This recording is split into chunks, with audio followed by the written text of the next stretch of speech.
আপনাদের নেতারা বলছিল জুলাই আন্দোলনের সময় যে আমরা জুলাই আন্দোলনের সাথে পাশে নাই, আবার যখন জুলাই আন্দোলন সফল হয়ে গেল তখন আপনারা বলেন আমাদের নেতা বিদেশ থেকে জুলাই আন্দোলন পরিচালনা করছে।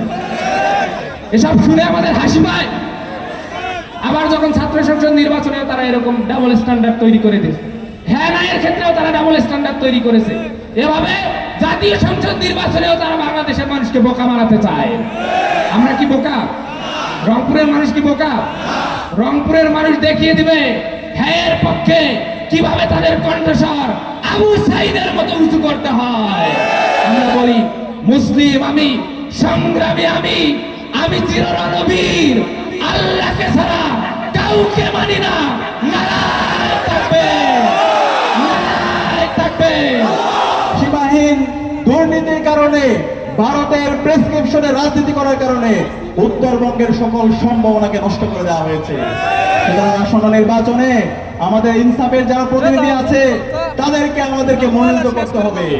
ইনসাফের প্রতিনিধিরা ইনশাআল্লাহ নির্বাচিত হয়ে এসে এবং গণভোটে বিজয় হয়ে গেছে। গত 55 বছর উত্তরবঙ্গে যে সীমাহীন দুর্নীতি, সীমাহীন মাফিয়াতন্ত্র তৈরি হয়েছে, এই সকল বঞ্চনা চিরতরে দূর করে দেবে ইনশাআল্লাহ। আমরা চাই আমাদের যারা শাসক হবে তারা কেউ নেতা হবে না, শাসক সে হবে জনগণের সেবক। জনগণের ক্ষমতা জনগণের হাতে তুলে দেওয়া হবে তার দায়িত্ব। জনগণের কাছে সবসময় সে কি করবে? জবাবদিহি করবে, যেটা ইতিমধ্যে আমরা 5টি ছাত্র সংসদ সেটা আমরা নিশ্চিত করেছি। আপনারা দেখতে পেয়েছেন ডাকসু আমরা দায়িত্ব নেওয়ার পরে 4 মাসে কি কি কাজ করেছি সেটা পুরো জাতির কাছে আমরা হাজির করেছি। আমরা শিক্ষার্থীদের মুখোমুখি হয়েছি, আমরা দেখিয়েছি কিভাবে জবাবদিহিতা নিশ্চিত করতে হয়, আমরা দেখিয়েছি কিভাবে কথা এবং কাজের মধ্যে মিল রাখতে হয়। আমরা যে কমিটমেন্টগুলো দিয়েছি তা তো করেছি, তার চাইতে ইতিমধ্যে বহুগুণ বেশি কাজ করে ফেলেছে আলহামদুলিল্লাহ। এবং ইতিমধ্যে বাকি যে সংসদগুলো আছে রাকসু, চাকসু, জকসু, জাকসু, প্রত্যেকেই তাদের প্রতি মাসের যে হিসাব, কাজের হিসাব সেটা তারা দিয়েছে। আমরা আশা রাখবো সামনে যারা সরকার গঠন করবে তারাও এভাবে জনগণের কাছে সবসময় জবাবদিহি করবে। জনগণের কাছে গিয়ে বলবে তারা কি করেছে, তাদের কোন জায়গায় দুর্বলতা আছে, কোন জায়গায় তাদের ব্যর্থতা আছে, সবসময় জনগণের মুখোমুখি হবে। সুতরাং আমাদেরকে নেতা নির্বাচন করতে ভুল করলে চলবে না। আমাদের এবারে নেতা নির্বাচন করতে যদি আমরা ভুল করি তাহলে আমাদেরকে আবার সেই ফেসিবাদী আমলে আমাদের ফিরে যেতে হতে পারে। সুতরাং আমরা কাউকে নব্য ফেসিস্ট হয়ে উঠতে দেব না। এই গণভোটে বিজয় হওয়ার মাধ্যমে আমাদের আগামী 100 বছরের রাজনীতি বিনির্মাণ হবে। 72 ঘন্টা ময়েশ্চার লক সমৃদ্ধ লিলি বডি ওয়াশ, শিয়া বাটারের গুডনেস স্কিন রিপেয়ার করে রাখে সফট ও গ্লোয়িং। আগামী আমাদের বাংলাদেশের যে অবারিত সম্ভাবনা, জুলাই বিপ্লবের শহীদদের যে আকাঙ্ক্ষা, তাদের যে স্পিরিট, তাদের যে প্রত্যাশা, সেই প্রত্যাশিত বাংলাদেশ বিনির্মাণ করার জন্য আমাদের ইনসাফের পক্ষের প্রতিনিধিদেরকে ব্যাপক ব্যবধানে বিজয় করতে হবে। আমরা কি পারবো? ইনশাআল্লাহ।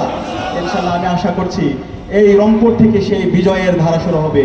যে আবু সাঈদ 16 জুলাই তার 2 হাতকে প্রসারিত করে বলেছিল বুকের ভিতর অনেক ঝড়, বুক পেতেছি গুলি কর, সে আবু সাঈদের শাহাদাতের মাধ্যমে সারা বাংলাদেশ ব্যাপী এই জুলাই বিপ্লব ছড়িয়ে পড়েছিল। এবং আবু সাঈদ ছিল পুরো বাংলাদেশের আপামর মুক্তিকামী ছাত্র জনতার সোর্স অফ ইন্সপাইরেশন। সে আবু সাঈদকে দেখে সারা বাংলাদেশের সর্বস্তরের নাগরিকরা তারা রাজপথে নেমে পড়েছিল এবং খুনি হাসিনা এই স্বতঃস্ফূর্ত বিপ্লবের মাধ্যমে এদেশ থেকে পালিয়ে যায়, দিল্লিতে পালিয়েছিল। সুতরাং এই রংপুর থেকে গণভোটের পক্ষে গণজোয়ার শুরু করবো ইনশাআল্লাহ আমরা।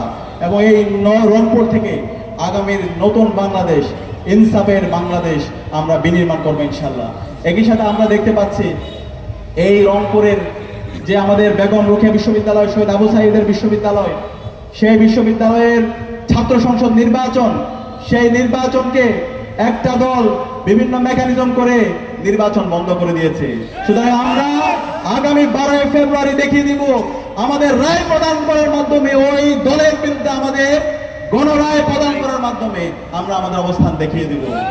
বাংলাদেশের গণতান্ত্রিক ধারাকে বন্ধ করতে চায়, পেছন দিক দিয়ে ক্ষমতায় আসতে চায়, যারা ইঞ্জিনিয়ারিং করে আবার ক্ষমতায় দখল করতে চায়, তাদেরকে আমরা আগামী 12 ফেব্রুয়ারি লাল কার্ড দেখাবো। এবং ইনসাফের প্রতিনিধিদের পক্ষে আমাদের গণরায় প্রদান করার মাধ্যমে, বেলন বিপ্লবের মাধ্যমে আগামীর ইনসাফের বাংলাদেশ, আবু সাঈদের বাংলাদেশ, শহীদ আলী রায়হানের ইনসাফ ভিত্তিক বাংলাদেশ আমরা বিনির্মাণ করবো ইনশাআল্লাহ। সেই বাংলাদেশ হবে সুখী সমৃদ্ধ বাংলাদেশ। সেই বাংলাদেশের কৃষি বিপ্লবের রাজধানী হবে উত্তরবঙ্গে ইনশাআল্লাহ।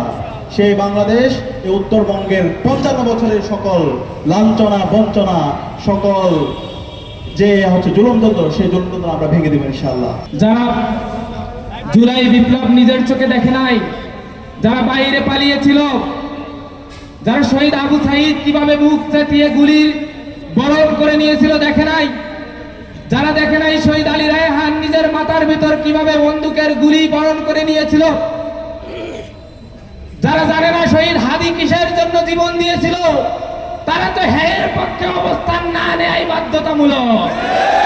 আমরা বলতে চাই, যখন হের পক্ষে গণজোয়ার, হের পক্ষে গণস্রোত, হের পক্ষে মানুষের অবস্থান দেখে দেখে তাদের চক্ষু চরক গাছ হয়ে গেছে, তখন তারা বলতে বাধ্য হয়েছে, প্লিজ আপনারা কিছু মনে করেন না, আমরাও হের পক্ষে আছি। আমরা বলতে চাই, সব ভাওতাবাজি বাদ দেন। আপনারা নেতারা বলেন হের পক্ষে আছি, কর্মীরা আবার নায়ের পক্ষে প্রচারণা করে বেড়ায়। আপনাদের মানুষের, বাংলাদেশের মানুষের পালস বুঝতে আপনারা সব সময় ভুল করে এসেছেন। আপনারা ভুল করে এসেছেন ছাত্র সংসদ নির্বাচনে বাংলাদেশের মানুষের শিক্ষার্থীদের পালস বুঝতে ভুল করেছেন। এজন্যই শহীদ আবু সাঈদের রক্তে রঞ্জিত ক্যাম্পাস, ডাকসু নির্বাচন, এই বেরবির নির্বাচন বন্ধ করে দিয়ে, সাকসু নির্বাচন বন্ধ করে দিয়ে আপনারা প্রমাণ করেছেন আপনারাও ফ্যাসিস্টদের মতো ক্ষমতায় আসতে চান। কালার এক্সপার্ট এবং ডার্ক স্যাপ সমৃদ্ধ অরিক্স অ্যাডভান্স ডিটারজেন্ট পাউডার, আপনার লন্ড্রি এক্সপার্ট।